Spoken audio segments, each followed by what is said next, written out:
नमस्कार मित्रों, Dzire point channel के एक नया वीडियो लेक्चर में मैं हूं अमित दुबे। और आज के इस वीडियो लेक्चर में हम क्लास 11th इंग्लिश के एक नए चैप्टर का अध्ययन कर रहे हैं जिसका नाम है the tale of melon city. इसके लेखक हैं विक्रम सेठ। इस वीडियो लेक्चर में आगे बढ़ने से पहले मैं आप सबसे एक छोटा सा प्रॉमिस करता हूं कि जब ये वीडियो लेक्चर कंप्लीट होगा तो आपके लिए ये चैप्टर धुआं होने वाला है। यानी इस चैप्टर को आज मैं बहुत ही बारीकी से और बहुत सरल शब्दों में आपको पढ़ाने वाला हूं और आज के बाद ये चैप्टर आपके लिए बहुत ही ज़्यादा आसान हो जाएगा। चलिए सबसे पहले चैप्टर के नाम की बात करते हैं। तो चैप्टर का नाम है द टेल। टेल का मतलब होता है कहानी, ऑफ का मतलब होता है काकी के, मेलन का मतलब होता है तरबूज, सिटी का मतलब होता है शहर। तो मेलन सिटी, तरबूज शहर, ऑफ की द टेल कहानी, तरबूज शहर की कहानी। आज तक आपने कभी किसी शहर का नाम सुना है कि उसका नाम तरबूज हो? बिल्कुल नहीं सुना होगा। तो चलिए इसकी कहानी पढ़ते हैं और देखते हैं कि यह कहानी कितनी मज़ेदार और कितनी रोमांचक है। चलिए, लेखक है विक्रम सेठ। तो चलिए हमारा चैप्टर यहां से स्टार्ट होता है, ध्यान से समझिएगा। आफ्टर इदरिस शाह, आफ्टर का मतलब होता है के बाद, इदरिस शाह के बाद, ठीक है। तो ये हो गया इदरिस शाह के बाद, ठीक है। आफ्टर इदरिस शाह यानी इदरिस शाह के बाद क्या होता है? In the city, in the city जिस सिटी की, जिस नगर की या फिर जिस शहर की, ऑफ विच मतलब जिस सिटी शहर की आई सिंग मैं बात कर रहा हूं, ठीक है। वास्तव में ये एक पोयम है, ये चैप्टर ही पूरा पोयम है। तो पोयम के माध्यम से ये पूरा चैप्टर लिखा हुआ है, लेकिन हमको कहानी की तरह इसको पढ़ना है। तो इन द सिटी जिस शहर की, ऑफ विच यानी in the city of which यानी जिस शहर की आई सिंग मैं बात कर रहा हूँ या फिर जिस शहर के बारे में मैं आपको बता रहा हूँ, ठीक है। चलिए हम ऐसे ही पढ़ लेते हैं कि जिस शहर की मैं बात कर रहा हूँ, देयर वहाँ पर, वाज अ जस्ट मतलब जस्टिस, न्यायप्रिय, एंड प्लेसिड, प्लेसिड का मतलब यहाँ पर शांति प्रिय, किंग राजा था। वहाँ एक न्यायप्रिय और शांति प्रिय राजा था। दो लाइन का हम रिवीजन करते हुए चलेंगे ताकि हमको दिक्कत ना हो। तो in the city of which जिस नगर की आई सिंग मैं बात कर रहा हूं, देयर वहां एक न्यायप्रिय और शांति प्रिय राजा था। द किंग प्रोक्लेम्ड, राजा ने प्रोक्लेम्ड किया, राजा ने ये घोषणा की, एन आर्च की, एक आर्च का निर्माण किया, शुड बी कंस्ट्रक्टेड, कंस्ट्रक्ट का मतलब होता है बनाना, कि N arch should be constructed, कि एक आर्च का निर्माण किया जाए। आर्च का मतलब होता है मेहराब द्वार, ठीक है। इसकी हिंदी होती है मेहराब द्वार, तोरण द्वार भी बोलते हैं इसको, और भी हिंदी होती है, आप गूगल पर सर्च कर लीजिएगा, ठीक है, कोई दिक्कत होगा। चलिए, मेहराब द्वार क्या होता है? जैसे आप किसी हाईवे वगैरह पर जा रहे होते हैं तो हाईवे पर ऊपर लिखा होता है कि लखनऊ जाने के लिए ये वाला रास्ता पकड़िए, दिल्ली जाने के लिए ये वाला रास्ता पकड़िए, इस रास्ते यहाँ से दिल्ली 86 किलोमीटर। ये आपने देखा होगा ना, हाईवे वगैरह पे बड़े बड़े तोरण द्वार बने होते हैं, मेहराब द्वार बने होते हैं, वो पूरे हाईवे के ऊपर लगे होते हैं। और अगर 2-3 रास्ते निकल रहे हैं तो वो हर एक रास्ते के बारे में बताते हैं कि ये रोड दिल्ली जाएगी, ये रोड अमेरिका जाएगी, ये रोड किसी गांव में जाएगी, ये गांव यहाँ से इतनी दूर है, वो सारी जानकारी, उसको बोलते हैं मेहराब द्वार या फिर तोरण द्वार, ठीक है। गांव वगैरह के पास भी या फिर पंचायत घर जहाँ पर होता है वहाँ पर भी, उन गाँवों में भी तोरण द्वार बनाया जाता है। वहाँ पर लिखा होता है कि फलाना पंचायत आपका स्वागत करती है या फिर फलाना गांव आपका स्वागत करता है, ठीक है। तो वो चीज़ें होती है, उसको बोलते हैं मेहराब द्वार या फिर तोरण द्वार, ठीक है। आम भाषा में आप आर्च भी बोल सकते हैं, कोई दिक्कत नहीं, ठीक है। द किंग प्रोक्लेम्ड, राजा ने ये घोषणा की कि एक तोरण द्वार का कंस्ट्रक्टेड निर्माण किया जाए, दैट ट्रिम्फली, जो ट्रिम्फली, ट्रिम्फ मतलब होता है सफलता या फिर विजय, जो सफलता सूचक के रूप में वुड स्पैन ढक ले द मेजर थ्रोफेयर, थ्रोफेयर का मतलब होता है रास्ता, मेजर मतलब बड़ा सा रास्ता, तो बड़े से थ्रोफेयर को, मार्ग को या फिर रास्ते को स्पैन ऊपर से ढक ले, ठीक है, जो सफलता सूचक के रूप में नगर के बड़े से मार्ग को ऊपर से ढक ले, ठीक है। टू एडिफाई, ताकि जानकारी प्राप्त हो सके, स्पेक्टर्स, स्पेक्टर्स यानी दर्शकों को, देयर वहां पर, ताकि दर्शकों को जानकारी प्राप्त हो सके। एडिफाई जानकारी प्राप्त होना या फिर शिक्षा देना, स्पेक्टर्स दर्शकों को, देयर वहां पर, यानी उस तोरण द्वार को जो भी देखेगा वहां पर उसको जानकारी प्राप्त हो जाएगी कि आखिर भाई ये कौन सा गांव है, या फिर जो कुछ भी उस तोरण द्वार पर लिखा होगा वो उस बारे में उसको जानकारी प्राप्त हो जाएगी, ठीक है। जैसे कुछ भी लिखा होता है ना कि आपको जानकारी मिलती है कि ये वाली रोड दिल्ली जाएगी, तो वहाँ पर आपको जानकारी देने के लिए ही तो वो तोरण द्वार बनाया जाता है, तो वो चीज़, ठीक है। तो द किंग प्रोक्लेम्ड, राजा ने ये घोषणा की, N arch should be constructed, कि एक मेहराब द्वार का निर्माण किया जाए, दैट ट्रिम्फली, जो सफलता सूचक के रूप में नगर के बड़े से मार्ग को स्पैन, ऊपर से ढक ले, टू एडिफाई स्पेक्टर्स देयर, ताकि दर्शकों को जानकारी मिल सके या फिर ताकि दर्शकों को जानकारी प्राप्त हो जाए। क्लियर? 6 लाइनें रिवीजन कर ली हमने, एक एक लाइन का रिवीजन करके पढ़ेंगे ताकि डाउट ना हो। इस चैप्टर से लड़ना नहीं है क्योंकि ये एक पोयम है, हमको एक कहानी के रूप में इसको बदल कर पढ़ना है, ठीक है। अब द वर्कमैन, अब अगर राजा आदेश दे तो किसी की मजाल है कि उसका आदेश टाल दे, तो वो कहते हैं कि द वर्कमैन, जो वर्कमैन थे, जो मजदूर थे, वेंट, वो गए, एंड बिल्ट, और उन्होंने बना दिया, द थिंग, मेहराब द्वार, और उन्होंने मेहराब द्वार बना दिया। द थिंग लगा मेहराब द्वार के लिए, ठीक है।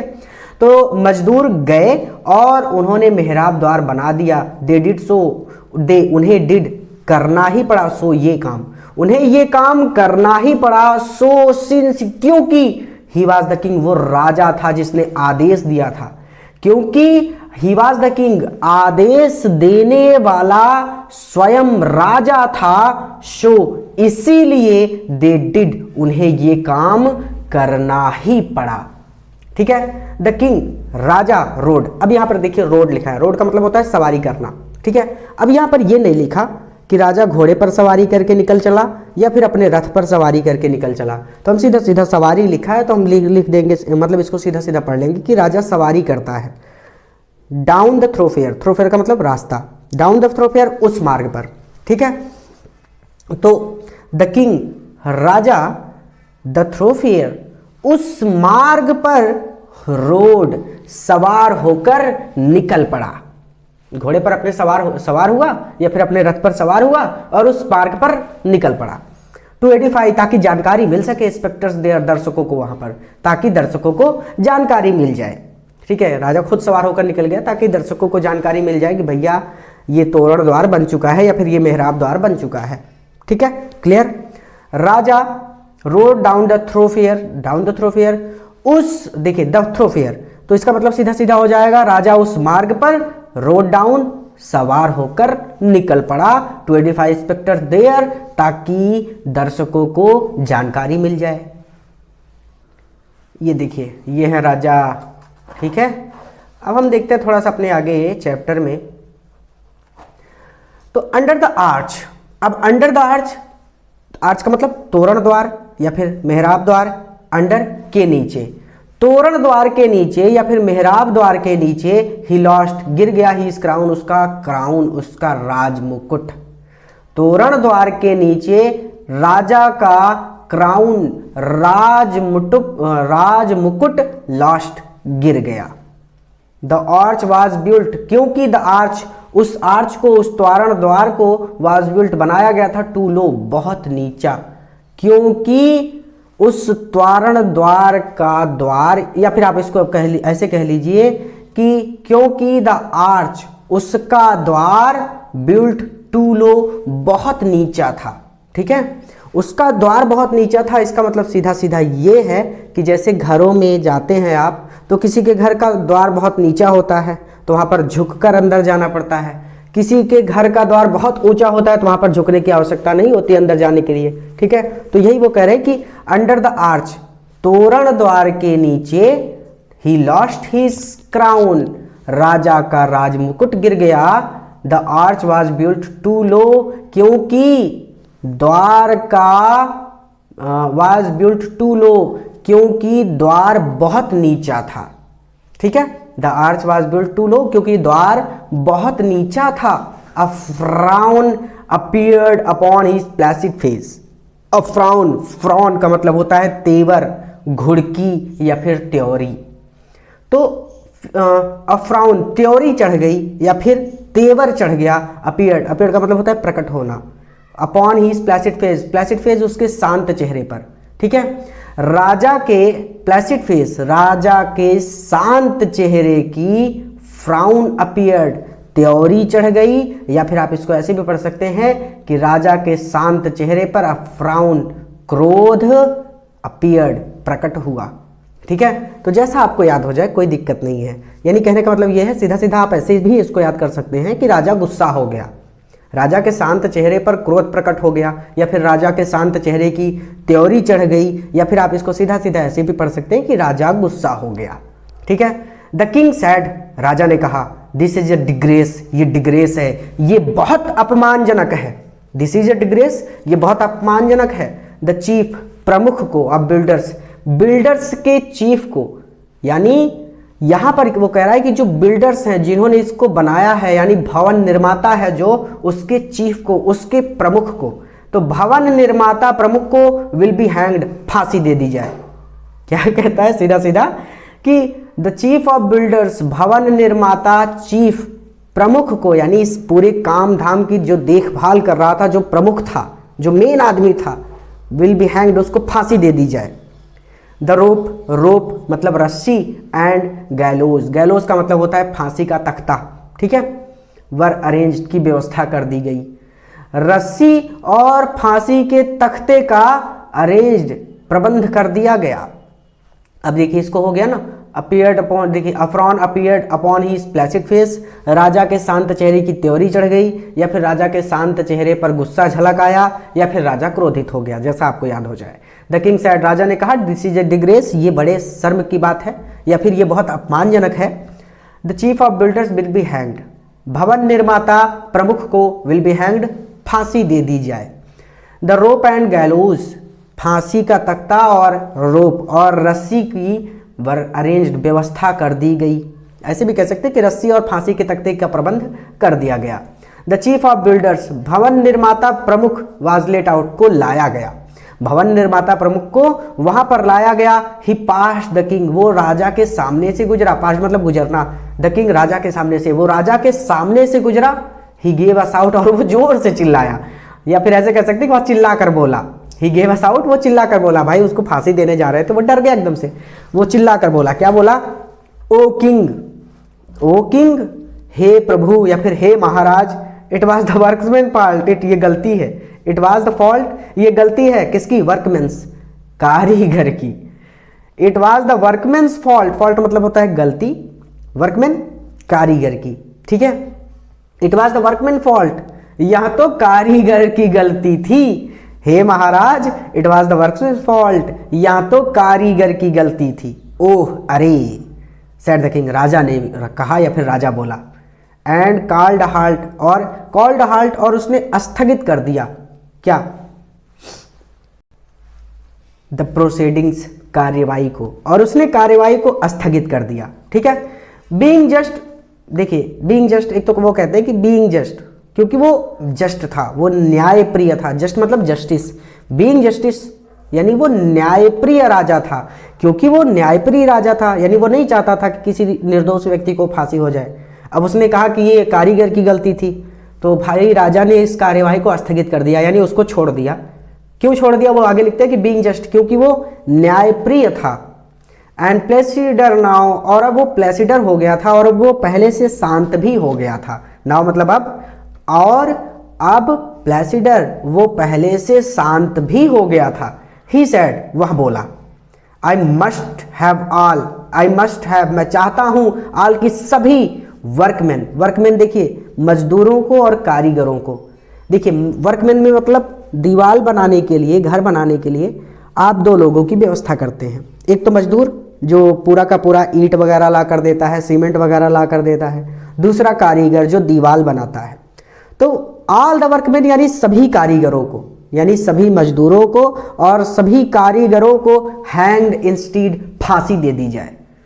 आई मस्ट हैव, मैं चाहता हूं कि सभी वर्कमैन, कि सभी मजदूरों को और सभी कारीगरों को हैंग्ड, फांसी पर लटका दिया जाए।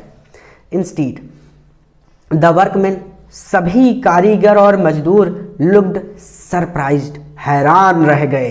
एंड सेड, और बोले, क्या बोले, ओ किंग, हे राजा, यू डू नॉट रियलाइज, आपको एहसास क्यों नहीं हो रहा, आप समझते क्यों नहीं, द ब्रिक्स, की जो ईंटें थी ना, वर मेड ऑफ रॉन्ग साइज, वो रॉन्ग साइज की थी, मेड वो बनी हुई थी, रॉन्ग साइज गलत आकार की, ओ किंग, हे राजा, यू डू नॉट रियलाइज, आप समझते क्यों नहीं, आप ये बात क्यों नहीं समझते, bricks were made of the wrong size, की ईंटें गलत आकार की बनी थी। हमारी गलती नहीं है, ईंटें ही गलत आकार की बनी थी। तो हे राजा, आप ये बात क्यों नहीं समझते कि ईंटें गलत आकार की बनी थी। समन द मैसन्स, अब क्या राजा कहता है कि समन बुलाओ द मैसन्स, राजमिस्त्रियों को, राजमिस्त्रियों को बुलाओ, सेड द किंग, राजा ने कहा समन द मैसन्स, राजमिस्त्रियों को बुलाओ। द मैसन्स, राजमिस्त्री, स्टूड देयर, वहां पर खड़े रहे, क्विवरिंग, कांपते हुए, राजमिस्त्री वहां कांपते हुए खड़े थे। भाई राजा ने बुलाया फांसी देने के लिए, सब कांप रहे थे एकदम, कि राजमिस्त्री वहां पर कांपते हुए खड़े थे। Summon the mason said the king, राजा ने कहा राजमिस्त्रियों को बुलाओ। The mason stood there quivering, और राजमिस्त्री वहां कांपते हुए खड़े थे। इट वॉज द आर्किटेक्ट, भाई ये वो क्या कहते हैं कि आर्किटेक्ट, आर्किटेक्ट का मतलब आपने इस शब्द को बहुत सुना होगा, इसकी हिंदी होती है शिल्पकार, ठीक है। इट वॉज द आर्किटेक्ट, या तो शिल्पकार की गलती थी, वे दे सेड, उन्होंने कहा, भाई वो अपना गला बचाने के लिए किसी और का नाम ले रहे हैं कि दे सेड, उन्होंने कहा, इट वॉज द आर्किटेक्ट, या तो शिल्पकार की गलती थी।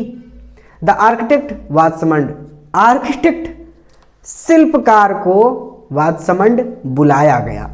अब इसके बाद शिल्पकार को बुलाया गया, वेल खैर, आर्किटेक्ट, अच्छा आर्किटेक्ट, आर्किटेक्ट शिल्पकार, सेड हीज मैजेस्टी, खैर शिल्पकार ने, sorry, well architect, I do ordained that you shall be hanged, अच्छा ठीक है, वेल खैर या फिर वेल अच्छा कह लीजिए, ऐसे कह लीजिए अच्छा, आर्किटेक्ट शिल्पकार, सेड हीज मैजेस्टी, राजा ने कहा, आई डू ऑर्डेन, मैं आदेश देता हूं, दैट यू, कि तुम्हें, शैल बी हैंग्ड, फांसी पर लटका दिया जाए।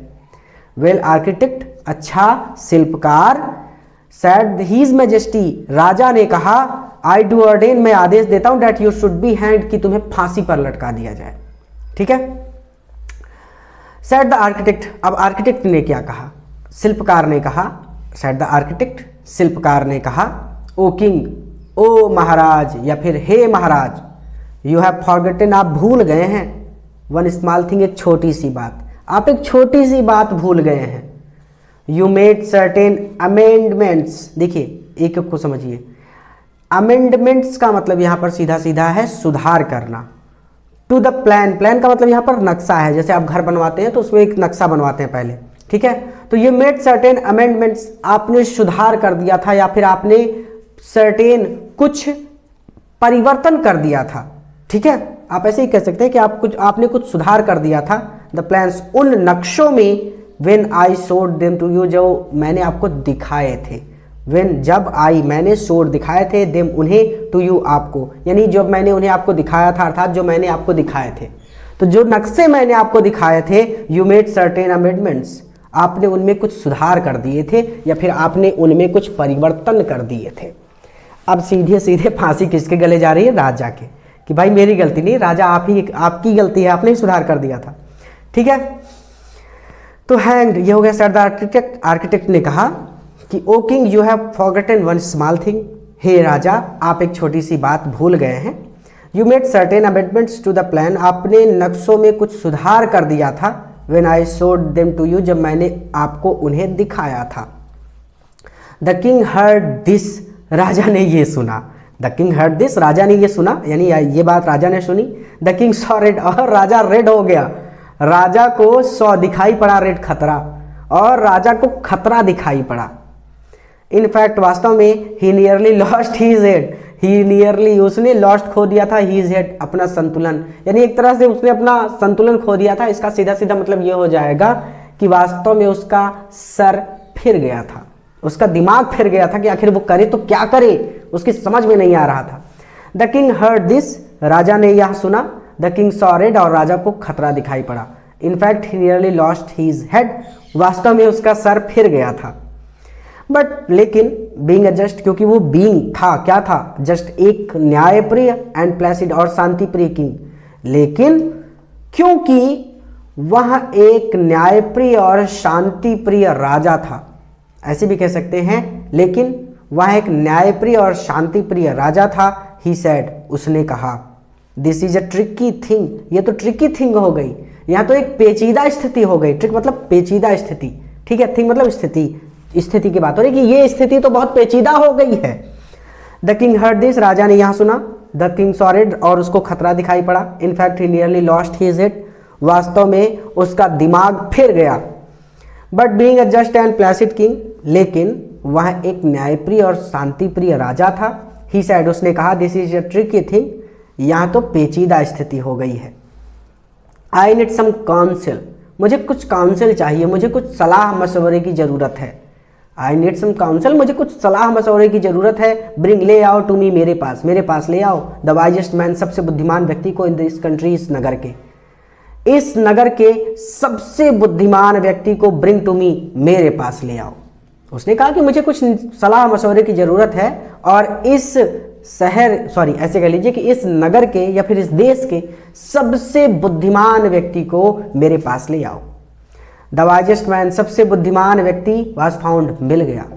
ठीक है, सबसे बुद्धिमान व्यक्ति मिल गया या फिर सबसे बुद्धिमान व्यक्ति को खोज लिया गया।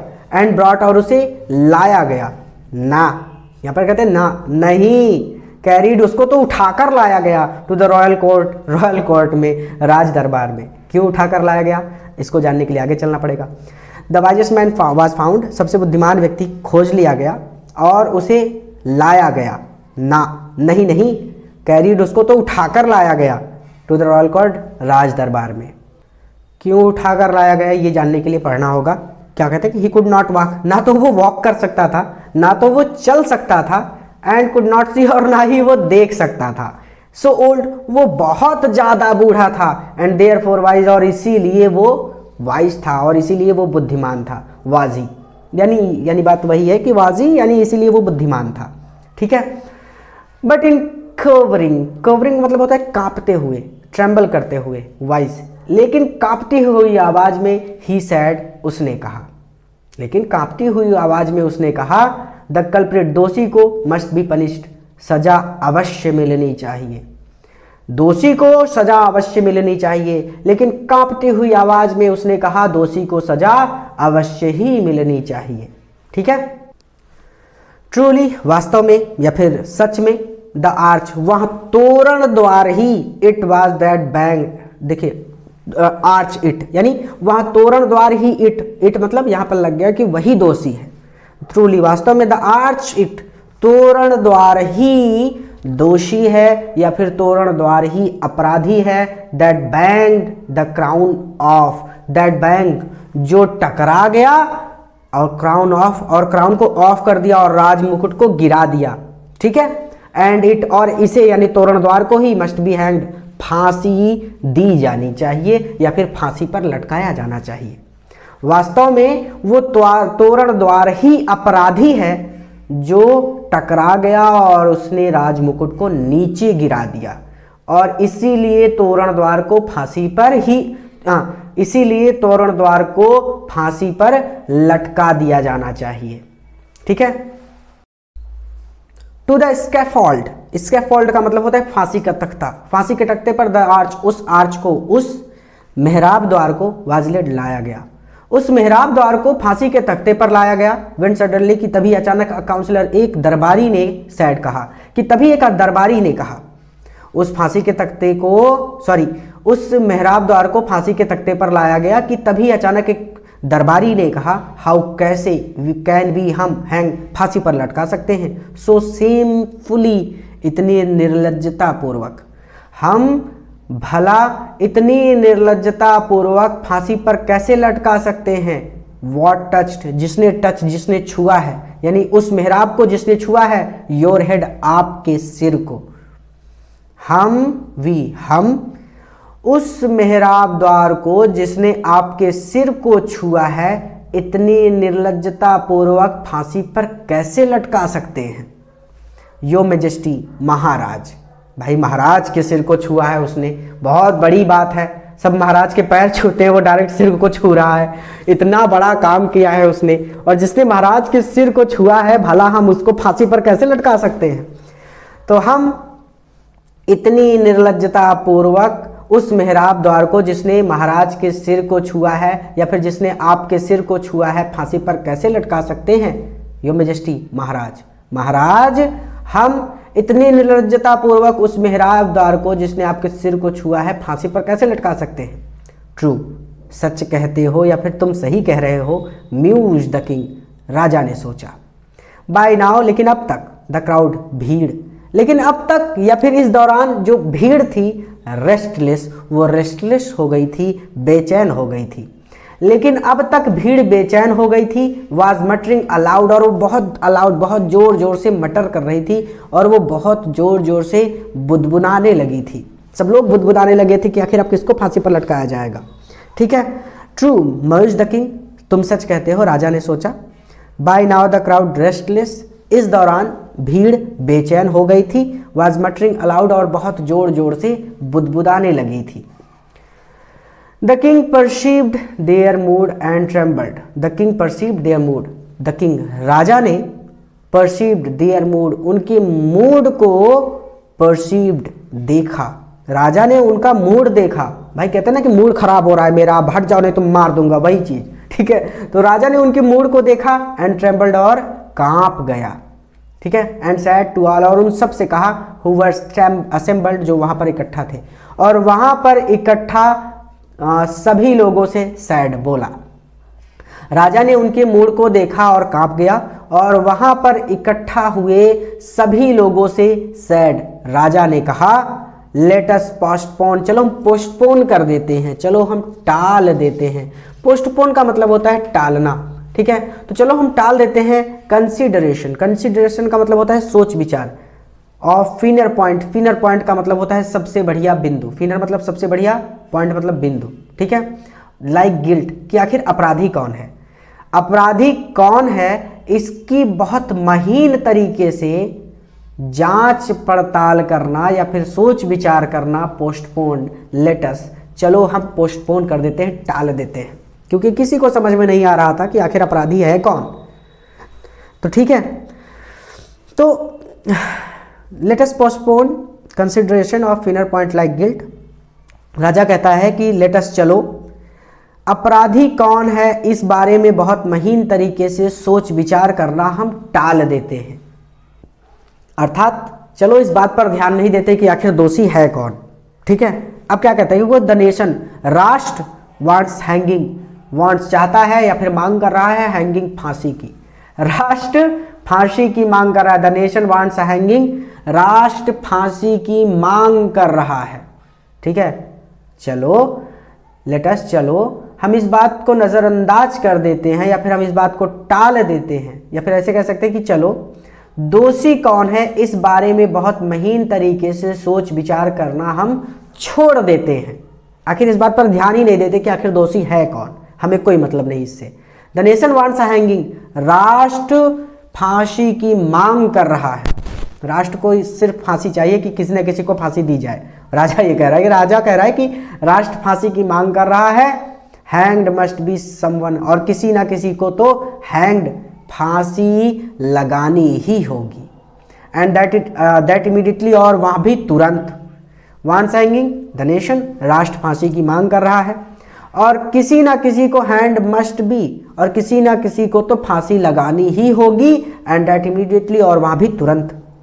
ठीक है, the noose was setup, noose को सेटअप कर दिया गया।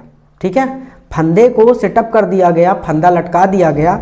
अब समवाट हाई, समवाट देखिए, समवाट हाई, कुछ ऊंचाई पर, हाई मतलब ऊंचाई, समवाट यानी कुछ, तो फंदे को कुछ ऊंचाई पर सेटअप, लटका दिया गया, फंदे को कुछ ऊंचाई पर लटका दिया गया। ईच मैन, और हर व्यक्ति की, अब ये देखिए क्या हो रहा है, जितने व्यक्ति हैं वहां पर सब व्यक्तियों की वाज मीजर्ड, नापी गई लंबाई, बाई एंड बाई, एक एक करके, और वहां पर उपस्थित सभी व्यक्तियों की एक एक करके लंबाई नापी गई। बताइए, दोषी को फांसी देनी थी, वहां पर जितने लोग उपस्थित थे सबकी लंबाई नापी गई, कहाँ की बात कहाँ चली गई, दोषी पता ही नहीं है कि दोषी है कौन। अब ये लोग इस बात पर आ गए कि किसी न किसी को तो फांसी दी ही जाएगी, राष्ट्र फांसी चाहता है और किसी न किसी को तो फांसी दी ही जाएगी। ठीक है, the news was setup somewhat high, कुछ ऊंचाई पर फांसी का फंदा लटका दिया गया और वहां पर उपस्थित सभी व्यक्तियों की एक एक करके लंबाई नापी गई। बट लेकिन ओनली वन मैन, केवल एक व्यक्ति वाज सो टाल, इतना लंबा था, ही फिटेड कि वो फिट आ सका। लेकिन केवल एक ही व्यक्ति इतना लंबा था कि वो फिटेड, कि वो फिट आया। वन मैन, केवल एक व्यक्ति, दैट वाज ऑल, दूसरा कोई नहीं, सिर्फ एक व्यक्ति। लेकिन केवल एक व्यक्ति ही इतना लंबा था कि वो फिट आ सका। वन मैन, एक व्यक्ति, दैट वाज ऑल, सिर्फ एक व्यक्ति, दूसरा कोई नहीं। ही वॉज द किंग, वो खुद राजा था। हिज मैजेस्टी महाराज वाज देयरफॉर, इसीलिए हैंग्ड, लटका दिए गए, by royal decrees. Royal decree राजसी आदेश या फिर शाही फरमान के, देखिए ये ऐसे पढ़ लिया जाएगा, बाय रॉयल डिक्री, शाही फरमान की वजह से या फिर शाही फरमान के अनुसार, हिज मैजेस्टी महाराज को, वाज देयरफॉर, इसीलिए हैंग्ड, फांसी दे दी गई।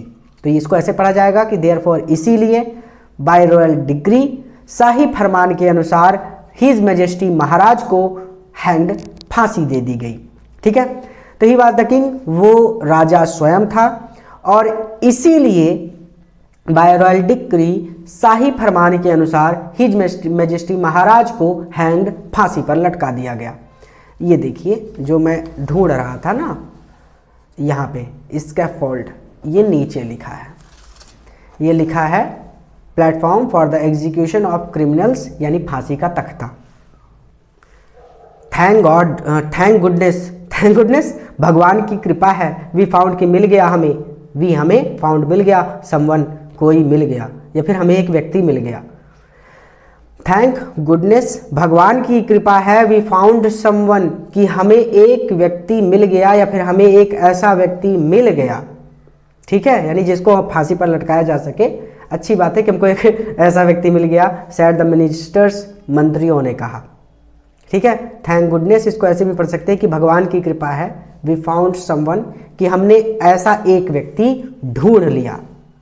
ठीक है, यानी ऐसा एक व्यक्ति ढूंढ लिया, यानी जिसको हम फांसी पर लटका सकें, ऐसा एक व्यक्ति हमने ढूंढ लिया। सैड द मिनिस्टर, मंत्रियों ने कहा। तो इसको ऐसे पढ़ लीजिए कि थैंक गुडनेस, भगवान की कृपा है या फिर परमात्मा की कृपा है, वी फाउंड समवन, कि हमें एक ऐसा व्यक्ति मिल गया जिसे फांसी पर लटकाया जा सके। सैड द मिनिस्टर्स, मंत्रियों ने कहा। फॉर इफ इंस्टीड, क्योंकि, इफ यदि, इंस्टीड हम ना ढूंढ पाते, क्योंकि यदि हम ना खोज पाते, वी हैड नॉट, यानी for if instead we had not, क्योंकि यदि हम ना खोज पाते, द अनरूली टाउन, तो ये अनरूली, अनियंत्रित टाउन, तो ये अनियंत्रित town, Nagar, might well have turned, खिलाफ हो जाता या फिर मोर्चा निकाल देता, अगेंस्ट द क्राउन, क्राउन के विरुद्ध, क्राउन मतलब राजतंत्र के अगेंस्ट, विरुद्ध। तो थैंक गुडनेस, भगवान की कृपा है, वी फाउंड समवन, कि हमें एक ऐसा व्यक्ति मिल गया जिसको फांसी पर लटकाया जा सके। सैड द मिनिस्टर, मंत्रियों ने कहा। For if instead we had not, क्योंकि यदि हम ऐसा व्यक्ति ना खोज पाते, तो अनरूली टाउन, तो यहाँ अनियंत्रित नगर, अगेंस्ट द क्राउन, हमारे राजतंत्र के खिलाफ, माइट विल हैव टर्न्ड, मोर्चा निकाल देता या फिर हमारे राजतंत्र के खिलाफ हो जाता, कि भाई राजा ने कहा फांसी दी जाएगी लेकिन किसी को फांसी नहीं दी गई, ऐसा राजा नहीं मानते हम, ऐसा राजतंत्र नहीं मानते हम, ये लोग भीड़ में ऐसे चिल्लाने लगते। ठीक है, लॉन्ग लिव द किंग, राजा चिरंजीवी हो, द मिनिस्टर सैड, मंत्री बोले। लॉन्ग लिव द किंग, राजा चिरंजीवी हो, यानी राजा की उम्र लंबी हो, ऐसे भी कह सकते हैं। लॉन्ग लिव द किंग, राजा की उम्र लंबी हो, द मिनिस्टर सेड, मंत्रियों बोले। लॉन्ग लिव द किंग, राजा की उम्र लंबी हो, द किंग इज डेड, और वो कह रहा है कि the king, Raja is dead, मर चुका था, और राजा तो मर चुका था या फिर राजा स्वर्गवासी हो गया था।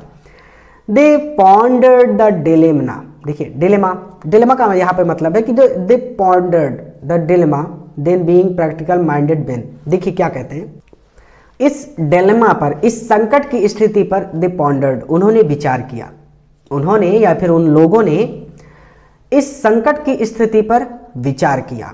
देन फिर बीइंग प्रैक्टिकल माइंडेड मैन, क्योंकि वो प्रैक्टिकल माइंडेड थे, क्योंकि वो व्यवहारिक बुद्धि वाले व्यक्ति थे। मैन मतलब व्यक्ति थे, प्रैक्टिकल माइंडेड व्यवहारिक बुद्धि वाले। भाई राज्य है इतना बड़ा, इसको चलाने के लिए राजा चाहिए, और अब राजा ही नहीं है तो ये एक समस्या हो गई है। तो वो एक व्यवहारिक बुद्धि है। जैसे घर में रहना है तो एक व्यवहारिक बुद्धि ये है कि भाई हमको सामान सारा घर में रखना है, सब कुछ व्यवस्था करनी है, तो वो सारी चीज़ें। व्यवहारिक बुद्धि का मतलब एक तरह से सामान्य तरीके से जो आप सोचते हैं कि समाज में आपको कैसे रहना है, ये आपकी व्यवहारिक बुद्धि है। पढ़ना कब है, कब नहीं पढ़ना, कब खेलने जाना है, ये व्यवहारिक बुद्धि है। ठीक है, तो वो चीज़। दे पॉन्डर्ड दिस डिलेमा, इस संकट की स्थिति पर उन्होंने पॉन्डर्ड विचार किया, क्योंकि बीइंग प्रैक्टिकल माइंडेड, क्योंकि वो व्यवहारिक प्रैक्टिकल माइंडेड व्यवहारिक बुद्धि वाले मैन व्यक्ति थे, क्योंकि वो व्यवहारिक बुद्धि वाले व्यक्ति थे। ठीक है, सेंड आउट, उन्होंने भेजा द हराल्ड्स। हराल्ड्स का मतलब होता है मुनादी करने वाले, टू प्रोक्लेम को मुनादी करने के लिए। आप ऐसे कर दीजिए कि उन्होंने घोषणा करने वालों को घोषणा करने के लिए सेंड आउट भेजा। ठीक है, उन्होंने घोषणा करने वालों को घोषणा करने के लिए भेजा। भाई घोषणा करने वाले जाएं और गांव-गांव में ये घोषणा कर दें। क्या घोषणा कर दें? इन हीज, देखिए ये पहले इसको समझिए, इन हीज, उसी फॉर्मर, दिवंगत या फिर मृत भी कह सकते हैं, मैजेस्टीज, महाराज के नाम पर, उसी दिवंगत महाराज के नाम पर घोषणा करने वालों को घोषणा करने के लिए सेंड आउट उन्होंने भेज दिया। क्या घोषणा की गई कि द नेक्स्ट, जो भी अगला व्यक्ति पास गुजरेगा द सिटी गेट, सिटी के गेट से, नगर के द्वार से, जो भी अगला व्यक्ति नगर के द्वार से गुजरेगा, विल चूज, वो चुनेगा द रूलर, शासक को, ऑफ आवर स्टेट, हमारे स्टेट के, हमारे राज्य के, वही हमारे राज्य के अगले शासक को चुनेगा।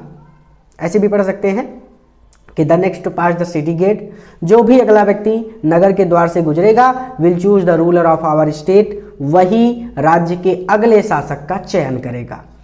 एज इज आवर कस्टम, और यही कस्टम, कस्टम मतलब रीति।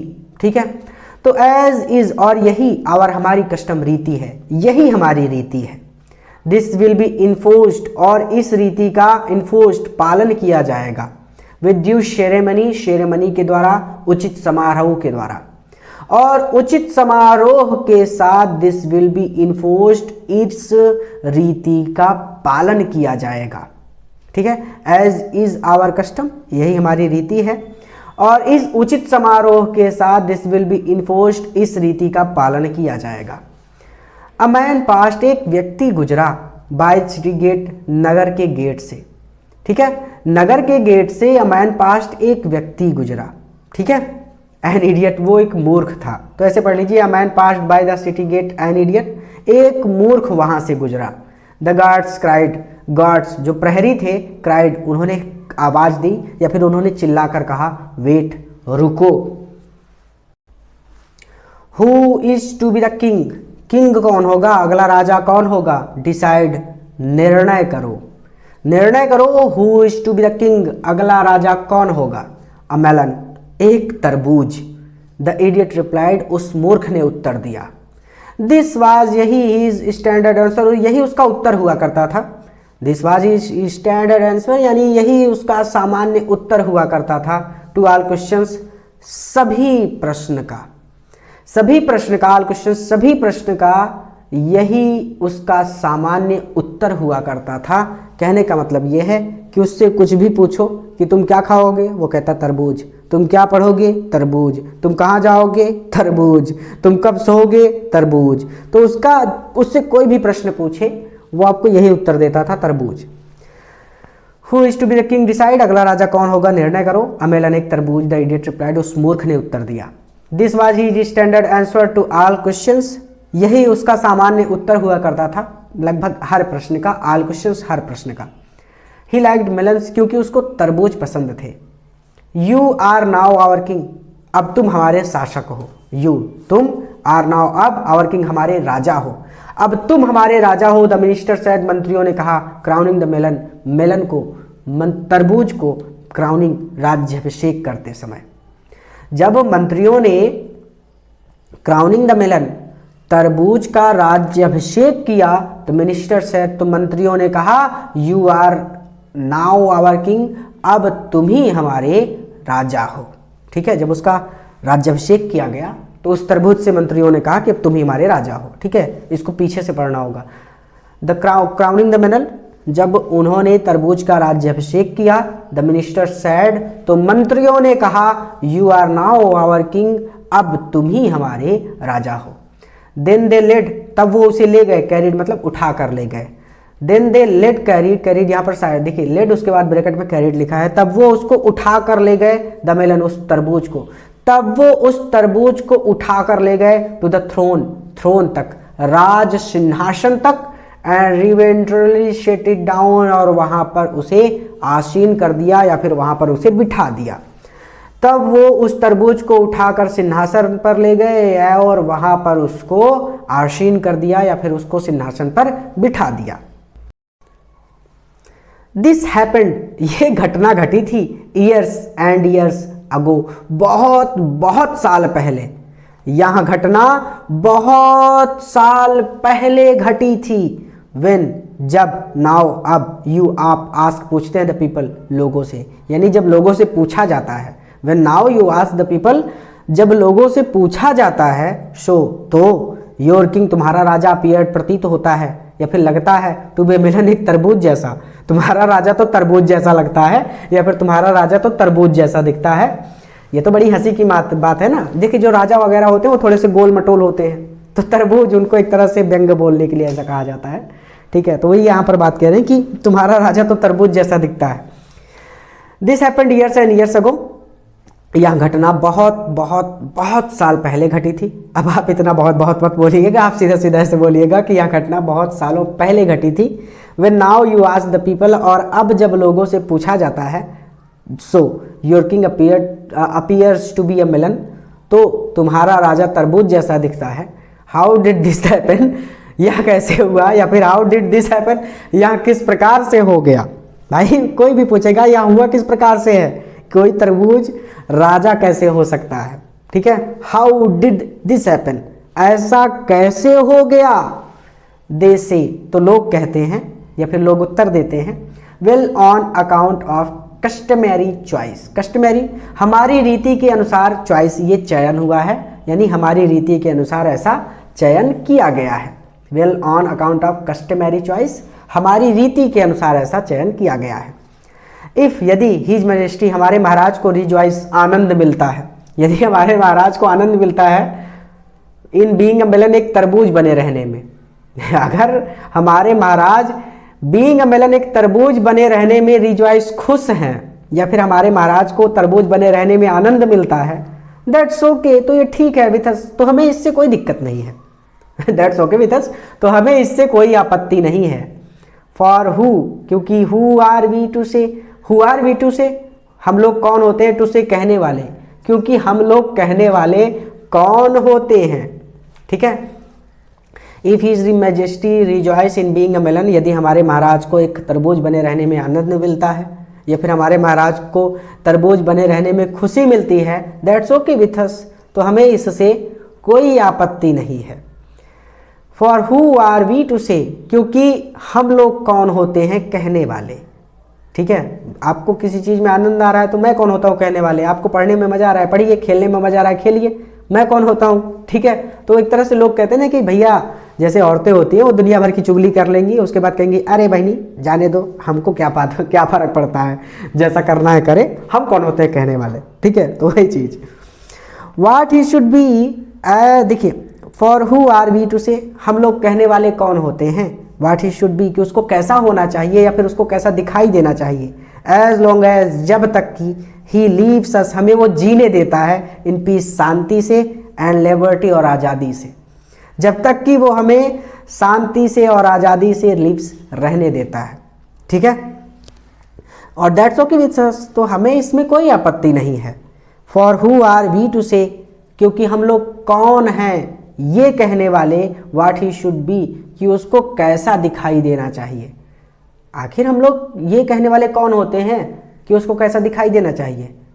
एज लॉन्ग एज, जब तक कि वहाँ हमें शांति से और स्वतंत्रता से लिव्स, जीने देता है। ठीक है, अब क्या कहते हैं सबसे लास्ट लाइन में, the principle of laissez faire seems to be well stabilised there. The principle, principle का मतलब होता है नीति, ऑफ लाइजेस्फेयर राजकीय नियंत्रण से मुक्ति सीम्स प्रतीत होती है या फिर दिखाई पड़ती है टू बी वेल स्टेबलाइज्ड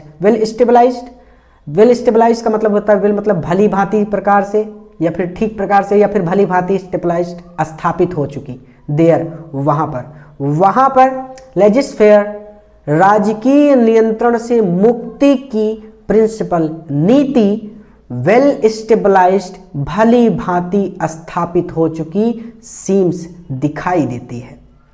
तो वहां पर राजकीय नियंत्रण से मुक्ति की नीति भली भांति प्रकार से स्थापित हो चुकी दिखाई पड़ती है।